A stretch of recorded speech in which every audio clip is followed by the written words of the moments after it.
water that might have lead in it. So what can families do to protect themselves? Yeah, well, step one is figuring out whether they have a lead service line. The service line is the pipe that brings tap water into your house, and that would be the most likely culprit.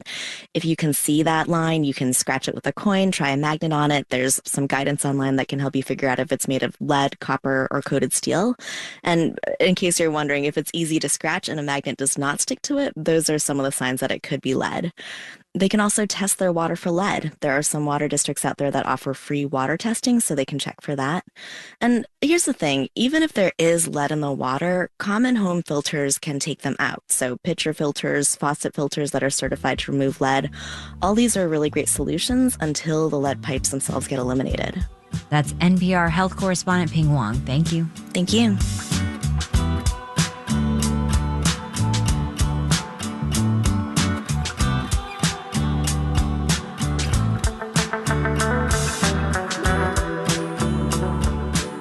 This is Morning Edition from NPR News. I'm Leila Fadel. And I'm A. Martinez.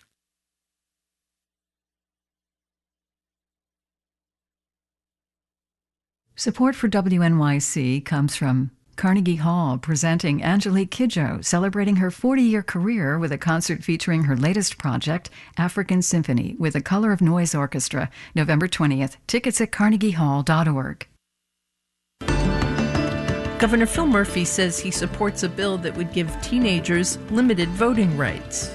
So 16 and 17-year-olds voting in school board elections, and we would be the first American state to do that. I'm Nancy Solomon. We'll talk about teen voting, a new wind farm off the New Jersey shore, and take your calls. It's Ask Governor Murphy, tonight at 7 on WNYC.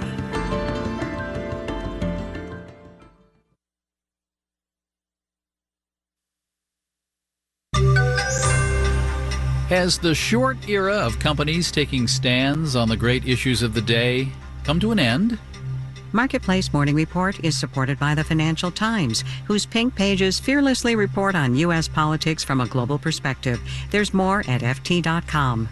And by Rubrik. When cyber attacks put businesses at risk, Rubrik provides the power to bounce back fast. More at Rubrik.com.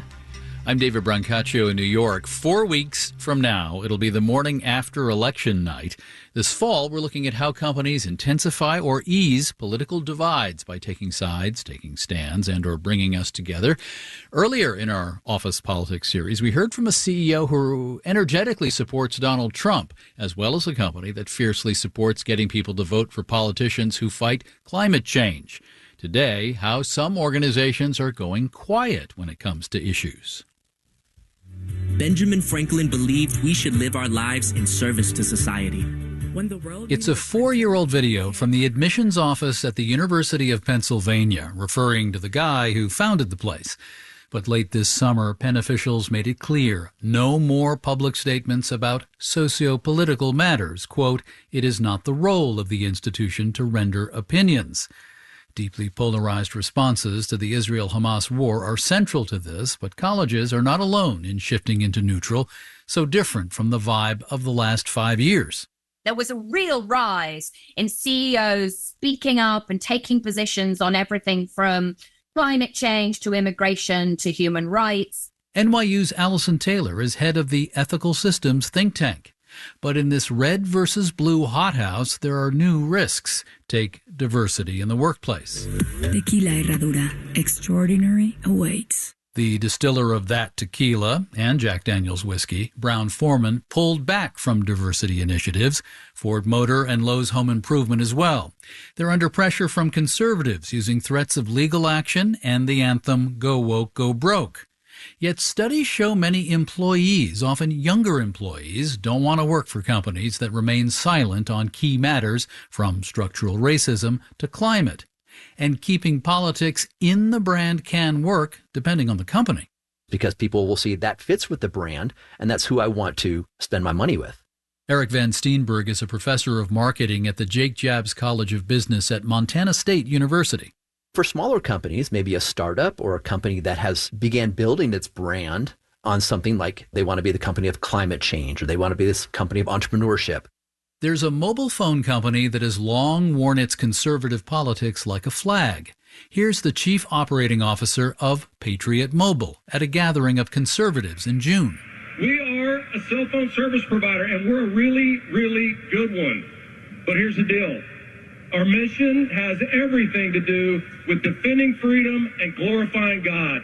When we tried to talk to Patriot Mobile about brands taking a stand, after an initial contact, the interview trail went cold. Over on Blue, there's a Wisconsin-based spice retailer, Penzeys, which sends emails to customers with deals on oregano or barbecue rub that also express unhappiness with Donald Trump. After federal charges were refiled against the former president in August, a Penzeys email read, "Reindicted and it feels so good." As it happened, Kamala Harris went into a Penzeys in Pittsburgh ahead of the debate last month, where she hugged a supporter who was apparently overwhelmed by the fraught election. We're going to be fine. We are all in this together. Yes, we are. That photo op sparked Go Woke, Go Broke comments aimed at Penzeys. Knowing nothing of the Harris visit to come, we had repeatedly reached out to Penzeys this summer to ask about brands and politics, but again, no response. I'm not really terribly concerned with how companies tune up or down their communications in a toxic public square. I can hardly blame them. Elsie Mayo runs Soul Branding, which helps brands align with their values. We've come to pay less attention to what is said than what is actually done. Practical action, like the real estate site Zillow adding climate risk numbers to its home listings last month. In an essay 55 years ago, Nobel economist Milton Friedman argued that companies that go beyond profit to promote desirable social ends are preaching pure socialism. But Mayo says smart companies now understand they're part of a system that is not insulated from, say, climate or community, which requires them to act on their values to succeed. That old system of Milton's is no longer fit for purpose in a hyper-interdependent systems environment, which is what we're in now. Political polarization at the company level. Our election season project is called Office Politics, and the accumulating pieces are available at marketplace.org. In the coming days, hear how some companies are doing trainings to keep their workers from going at each other during a time of fierce divisions. Marketplace Morning Report is supported by Amazon Business, aiming to help save time by offering smart business buying solutions so there's more time to focus on growing the business and less time doing the admin. More at AmazonBusiness.com. And by Affinity, provider of the CRM for the private capital relationship economy. Affinity knows who has the best relationship with the right startup. Affinity.co/marketplace. Nearly a month into a strike, negotiations between aerospace giant Boeing and its union members have broken off. Each side is blaming the other. Here's Marketplace's Nancy Marshall-Genzer. Boeing has withdrawn its latest contract offer. Yesterday, it issued a statement saying, quote, further negotiations do not make sense at this point. Boeing says it tried to compromise, offering increases in take-home pay and retirement. But the International Association of Machinists and Aerospace Workers Union says Boeing won't move in its direction, accusing the company of being, quote, hell-bent on standing on an offer it made through the media in late September.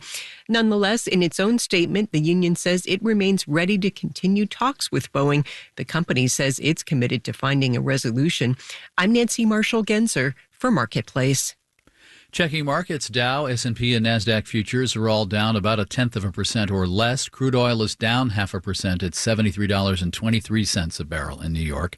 The 10-year interest rate I see is steady, 4.02%. Using Mortgage News Daily's calculation, the average 30-year fixed-rate mortgage in America, 6.62%. That's 0.5% above where it was on the day the Federal Reserve supposedly cut interest rates last month. In New York, I'm David Brancaccio. This is the Marketplace Morning Report. From APM, American Public Media.